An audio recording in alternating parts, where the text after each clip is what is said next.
అప్పుల బాధలు వెంటాడుతున్నాయా? అయితే 6 JVR వారి జాతిరత్నాలు ధరించండి. హాయ్, వెల్కమ్ టు మనం టీవీ. నేను మీ మనోజ్. ఎట్టకేలకు ఇండిగోకు కేంద్రం షాక్ ఇచ్చింది. అదేంటి, ఇండిగో వల్ల ప్రయాణికులు ఇబ్బంది పడ్డారు, వీళ్ళేమో డీజీసీఏ నిబంధనలు బాగాలేదని చెప్పి మాట్లాడుతున్నారు. మరి అలాంటప్పుడు ఇబ్బంది పడింది ఇండిగోనే కదా, ఎందుకు ఇండిగోకి మరి కేంద్రం షాక్ ఇచ్చింది? సో మరి లోక్సభ వేదికగా, లోక్సభ సాక్షిగా కేంద్ర పౌర విమానయాన శాఖ మంత్రి రామ్మోహన్ నాయుడు గారు ఎందుకు మరి అంత ఫైర్ స్పీచ్ ఇచ్చారు? సో ప్రతి ఒక్కదానికి మీకు రీజన్ చెప్పే ప్రయత్నం చేస్తా. చాలా కూలంకషంగా మాట్లాడుకుందాం మనం ఇవాళ. ఎందుకంటే నేషనల్ ఇష్యూ కాదు, ఇప్పుడు ఇంటర్నేషనల్ ఇష్యూ అవుతుంది. దీంట్లో కాన్స్పిరసీలు కూడా చాలా బయటకు వస్తున్నాయి. అసలు అంటే ఇరాక్ కూడా కుట్ర చేయొచ్చా అన్నది ఇప్పుడు మన ఇండిగో దగ్గర నుంచి మనం నేర్చుకోవాల్సి ఉంది. సో ఇప్పుడు DGCA, directorate general of civil aviation, DGCA సంస్థ ఎఫ్డిటిఎల్ నిబంధనల్ని ఇచ్చింది. ఎఫ్డిటిఎల్ అంటే ఏంటి? Flight duties and timings limitation. So FDTL నిబంధనలు జారీ చేసింది. ఎవరి సేఫ్టీ కోసం? పైలట్ల సేఫ్టీ కోసం. సో వాళ్ళు కొంచెం బెటర్గా వర్క్ చేయడానికి, వాళ్ళకి విశ్రాంతి సమయం కావచ్చు, ఎమర్జెన్సీ లీవ్స్ కావచ్చు, అండ్ వీకెండ్ లీజర్ హవర్స్ కావచ్చు, వీటి విషయంలో కొన్ని గైడ్లైన్స్ని జారీ చేసింది. అవి ఎట్టి పరిస్థితుల్లో మీరు పాటించాల్సిందే.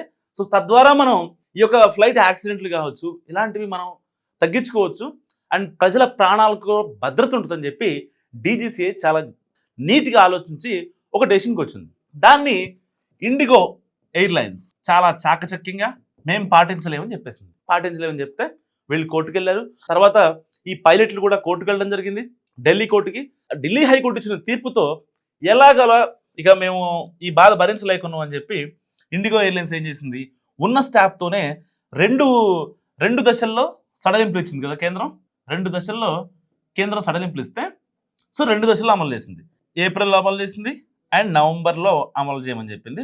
డిసెంబర్ ఫస్ట్ వీక్ నుంచి అమలు చేస్తుంది అనమాట. యాక్చువల్గా ఫస్ట్లోనూ జాప్యమే అండ్ సెకండ్ థింగ్లోనూ జాప్యమే ఇండిగో డీజీసీఏ నిబంధనలను అమలు చేయడంలో. ఎందుకంటే ఇండిగో విమానాల షేర్ మన భారతదేశంలో చాలా ఎక్కువ. అండ్ దేశీయ విమానయాన సంస్థ దాదాపుగా 68% షేర్లు ఇండిగోకే ఉన్నాయి. దాదాపుగా 57 ఎయిర్పోర్ట్ల కనెక్టివిటీ ఓన్లీ ఇండిగో తప్ప ఇంకెవరూ చేయరు. సో అలాంటి కనెక్టివిటీ ఇండిగోకి మాత్రమే ఉంది. సో మేజర్ ఈ మోనోపోలీ ఉంది కాబట్టి ఆడిందే ఆట పాడిందే పాటగా ఇప్పటిదాకా చెప్పింది. కానీ కట్ చేస్తే లోక్సభ సాక్షిగా రామ్మోహన్ నాయుడు గారు దీనికి సంబంధించిన కుట్ర వివరాలు కూడా వెల్లడించిన పరిస్థితి. చాలా క్రిస్టల్ క్లియర్గా చెప్పారు ఆయన. ఏం చెప్పారు తెలుసా? కావాలని ఇండిగో చేసింది. ఇండిగో ఒకవేళ డీజీసీఏ నిబంధనలను పర్టికులర్గా వాళ్ళు ఇంప్లిమెంటేషన్ చేయాల్సి వస్తే, ఏదైతే ఏప్రిల్ మొదటి వారంలో వీళ్ళు కొన్ని నిర్ణయాలు తీసుకున్నారో ఆ నిర్ణయాలకి కంటిన్యూషన్గా వెంటనే పైలట్స్ని తీసుకునేవాళ్ళు, రిక్రూట్ చేసుకునేవాళ్ళు. సో వీళ్ళు రిక్రూట్ చేసుకోలే. పైలట్ని శిక్షణ కోసం వాళ్ళకి దాదాపుగా 5 నెలలు టైం ఇచ్చారు. ఆ 5 నెలల టైంని వీళ్ళు ఎలా యూటిలైజ్ చేసుకున్నారు? ఉన్న వాళ్ళని రుద్ది ఆ పైలట్ల జ్యూస్ మొత్తం లాగేశారు. సుఖమే ఉంది. ఇప్పుడు ఆ పైలట్లు కూడా ఎదురు తిరుగుతున్న పరిస్థితి. మరి వాళ్ళు కూడా మనుషులే కదా. ఒక వర్కింగ్ అవర్స్ ఎంతవరకు ఉందో, ఒక employee as per labour duty ప్రకారం 10 to 6 8 అవర్స్ వర్క్ చేయగలడు. లేదు నువ్వు షిఫ్ట్లు వేస్తావా, 6 to 2 చేస్తాడు, 2 to 10 చేస్తాడు. లేదు నైట్ 10 to మార్నింగ్ 6 వరకు చేస్తాడు. సో ఒక లేబర్ యాక్ట్ అనేది ఉంటుంది కదా. అంటే దానికి మించి నువ్వు పని చేపిస్తారంటే వాడు పడుకోవాలి, వాడికి పిల్లలు ఉంటారు, చాలా పనులు ఉంటాయి వాడికి. వాడి పర్సనల్ లైఫ్ కూడా ఇంపార్టెంటే కదా.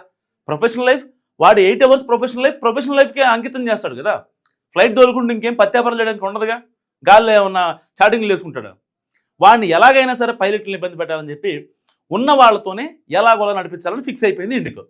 దాన్ని గుర్తించిన డీజీసీఏ లేదు మీరు ఇలా చేయండి అని చెప్పి చాలా నీట్గా ఎక్స్ప్లెయిన్ చేసి వాళ్ళకు కొన్ని సడలింపులు కూడా ఇస్తే, దానికి పైపెచ్చు ఇండిగో సీఈఓ మాట్లాడేది ఏంటో తెలుసా?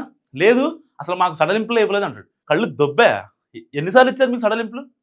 డీజీసీఏ దగ్గర నుంచి మీకు మేజర్ హోల్డింగ్స్ ఉన్నాయి, మోనోపోలీ ఉంది, మీకు 68% మీ షేర్సే ఉన్నాయి.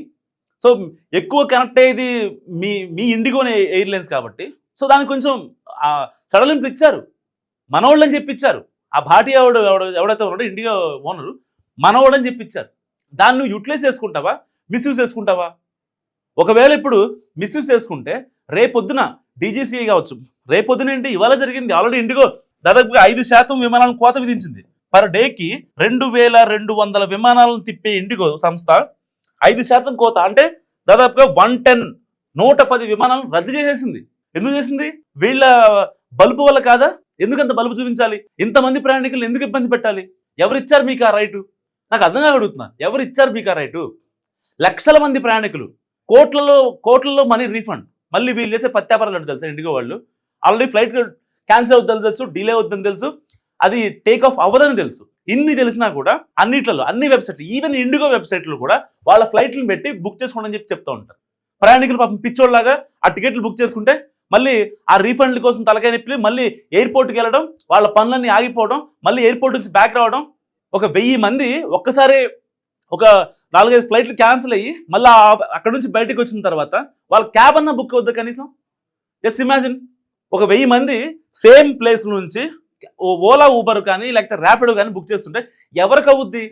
ఒక 10% 20% అవుతుంది. మిగతా 80% ఎంతసేపు వెయిట్ చేయాలి? శంషాబాద్ నుంచి ఒక ఫ్లైట్ క్యాన్సిల్ అయింది, 2 ఫ్లైట్లు క్యాన్సిల్ అయినాయి, దానికి సంబంధించిన మొత్తం బ్యాక్ వచ్చేయాలి. సో బ్యాక్ వచ్చేయాలంటే వీళ్ళందరూ సిటీలోకి ఎంటర్ అవ్వాలంటే ఎంతమంది ర్యాపిడో డ్రైవర్లు కావాలి, ఎంతమంది ఊబర్లు కావాలి? అంటే మీరు డైరెక్ట్గా అక్కడ ఇబ్బంది పడింది మాత్రమే గమనిస్తున్నారు. ఎయిర్పోర్ట్లో ఓకే గంట వెయిట్ చేశారు బోర్డింగ్ పాస్ తీసుకొని, ఫ్లైట్ రాలేదు బయటకు వచ్చాం అనుకుంటున్నారు. కానీ దానికి ముందు ఎయిర్పోర్ట్కి వెళ్ళడానికి, మళ్ళీ ఎయిర్పోర్ట్ నుంచి బయటికి రావడానికి ఈ టైం బుక్ ఎవరికి? కేవలం ఇండిగో నమ్ముకున్నందుకు వీళ్ళు ఎంత ఇబ్బంది పడాలా? నేను ఒక వీడియో చేసాం మనం కేవలం ఇండిగో మీద, ఇండిగో మొండిగో అని చెప్పి చేసి దాని కింద ప్రతి ఒక్కళ్ళు కూడా మేము ఇంత ఇబ్బంది పడ్డామండి. ఎందుకు ఈ విషయాన్ని ఎంత స్ట్రెస్ చేస్తానంటే, నిన్న వీడియోకి కామెంట్స్ అన్నీ ఇవే ఉన్నాయి. మేము చాలా ఇబ్బంది పడ్డామండి బయటికి రావడానికి, ర్యాపిడో బుక్ అవ్వలేదు, ఊబర్ బుక్ అవ్వలేదు. వాళ్ళు ఉసురు ఎవరు తగలాలి? వాటిలో విహారయాత్రకి వెళ్ళేవాళ్ళు ఉంటారు, హాస్పిటల్కి వెళ్ళేవాళ్ళు ఉంటారు, చెకప్లకి వెళ్ళేవాళ్ళు ఉంటారు, బిజినెస్ పని మీద వెళ్ళేవాళ్ళు ఉంటారు, ఫ్యామిలీ వెళ్ళే వాళ్ళు ఉంటారు, ఏదో మంచో చెడో ఏదో దానికి వెళ్ళే వాళ్ళు ఉంటారు. ఇలా ఎన్నో రకాలుగా ఉంటాయి కదా. ఎందుకు ఇబ్బంది పెట్టాలి? నిజంగా ఒక రకంగా ఇండిగోనా కేంద్ర ప్రభుత్వం అంటే ఇండిగో అని గెలిచిందని నేను మాట్లాడుకున్నాం. కానీ ఇప్పుడు ఇండిగో గెలవలా, ఇండిగో గెలిచానని అనుకుంది అంతే. కట్ చేస్తే 5% ఇప్పుడు ఏదైతే ఆ ఫ్లైట్లు మొత్తం ఆగిపోయిన పరిస్థితి. సో మరికొద్ది సేపట్లో డీజీసీఐ గైడ్లైన్స్ కూడా వస్తాయి. ఏ రూట్లలో ఏ కనెక్టివిటీని తగ్గించారు, సో అంటే లో కనెక్టివిటీని తగ్గించారా, హై కనెక్టివిటీని తగ్గించారా, సో ఆ ఫ్రీక్వెన్సీ ఎక్కడ ఏంటి అనేది కూడా డీజీసీఏ ఆల్రెడీ ఇండిగోకే. మళ్ళీ డీజీసీఏ నిర్ణయం తీసుకుంటే ఇండిగో వాళ్ళు ఏమంటారు? మా ఫ్లైట్ల మీద కావాలనే కాన్స్పిరసీ చేశారు, అందుకే మా ఫ్లైట్లు తగ్గించారు అంటారని చెప్పి ఇప్పుడు డీజీసీఏ ఇండిగోకే చెప్పింది అనమాట. మీరు ఏం చేస్తారో చేయండి, ఒక 5% అయితే ఈ మాన్సూన్ సీజన్ తగ్గించుకోండి.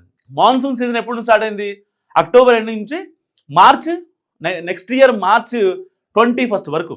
సో ఈ దశలో మాన్సూన్ సీజన్కి స్టార్ట్ అయింది కాబట్టి 5% కోత విధించింది అనమాట. మరి ఇక ఇండిగో ఏ రూట్లో చేస్తుందో, ఏం ఇలకతమ ప్లే చేస్తుందో తెలియదు కానీ, సో ఇండిగో వల్ల ఆ సంక్షోభం ఇప్పుడు ప్రపంచ దేశాలని ఇండియా వైపు చూసేలాగా మాట్లాడుకుంటున్నాయి. సో చాలామంది అనలిస్టులు తయారైపోయారు ఇప్పుడు. ఈవెన్ ఇండిగో గురించి, ఇండిగో ఎయిర్లైన్స్ గురించి తెలియని కూడా ఫ్లైట్ ఎక్కడ కూడా మాట్లాడుతున్నాడు ఒకవేళ. చాలామంది వీడియోలు చూస్తున్నాను నేను.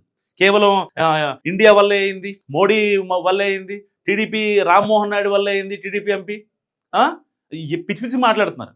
విదేశాల నుంచి పెడుతున్నారు అనమాట వీడియోలు. నాకు చూస్తే నిజంగా చాలా బాధేసింది. ఎక్కడైనా ఒక సంక్షోభం ఏర్పడిందంటే దానికి సంబంధించిన లోతుపాతులు ఏంటో చూడాలి, కానీ అక్కడ ఉన్న వాళ్ళని బదులు చేయడానికి లేదు. ఇప్పుడు ఈ విషయంలో కూడా నిన్న మొన్నటి వరకు కేంద్ర మంత్రి రామ్మోహన్ నాయుడు గారిని బ్లేమ్ చేశారు. ఏమైంది? ఏం కాల. ఒక ప్రాపర్ విచారణ, ట్రాన్స్పరెంట్ విచారణ చేయమని చెప్పి ఆయన కోరారు. అంత గమ్మున కాదు కదా రాజీనామా అంటే. రాజీనామా ఎందుకు చేయాలి? అసలు ఇండిగో వచ్చింది ఎప్పుడు? ఈ డీజీసీఐ గైడ్లైన్స్ ఇచ్చింది ఎప్పుడు? ఆయన కేంద్ర మంత్రి రామ్మోహన్ నాయుడు గారు కేంద్ర మంత్రి అయింది ఎప్పుడు? ఏమన్నా సంబంధం ఉందా? డాట్స్ ఏమైనా కనెక్ట్ అవుతున్నాయా? పొంతం లేని సమాధానాలు, పొంతం లేని వీడియోలు. రాజీనామా చేయాలి, రాజీనామా చేయాలి. ఏంటి అది? సర్పంచా లేకపోతే వార్డు మెంబరా రాజీనామా చేయడానికి? కేంద్ర మంత్రి పదవి అది. ఆయన అంత ఎబిలిటీగా లేకపోతే ఇన్నాళ్ళు ఉండగలడా? ఆయన తీసుకున్న నిర్ణయాలు ఏం కాదు కదా. ఆయన ఫ్లైట్ కనెక్టివిటీ కోసం చూస్తున్నారు. ఇంకా ఇండియాలో కొత్త ఎయిర్పోర్ట్లు రావాలి, ఇంకా కనెక్టివిటీ పెరగాలని చెప్పి చాలా గట్టిగా మాట్లాడుతున్నారు ఎప్పటి నుంచో. ఆయన ప్రతి సామాన్యుడు ఫ్లైట్ ఎక్కాలన్న ఇదిలో మాట్లాడుతున్నారు. ఆయన్ని రాజీనామా చేయాలంటే రాజీనామా చేయాల్సి చేస్తాడు, తప్పేముంది? ఆయన నిజంగా ఆయన తప్పు చేస్తే ఆయనే రాజీనామా చేసే వ్యక్తి. ఆయన తప్పు చేయలేదు కదా. తప్పు చేయాల్సిన అవసరం ఏమొచ్చింది ఆయనకి? లంచం ఇచ్చారంటున్నారు. ఇంత ఇండిగో సంస్థ వాడు నిజంగా లంచం ఇస్తే మరి రామ్మోహన్ నాయుడు గారు లోక్సభలో మాట్లాడాల్సిన అవసరం ఏమొస్తుంది? ఇండిగోకి వ్యతిరేకంగా మాట్లాడారు. ఏ సంస్థ అయినా సరే కేంద్ర ప్రభుత్వానికి వ్యతిరేకంగా ఉన్న, ప్రజా సంక్షేమాన్ని పట్టించుకోకపోయినా, మేము కఠిన చర్యలు తీసుకుంటామని చెప్పి చాలా గట్టిగా మాట్లాడారు. మరి అలాంటి వ్యక్తిని మనం రాజీనామా చేయడం ఎంతవరకు కరెక్ట్ నాకు అర్థం కావట్లేదు. మీరేమనుకుంటారో మస్ట్ కామెంట్ చేయండి. చూస్తూనే ఉండండి మన టీవీ.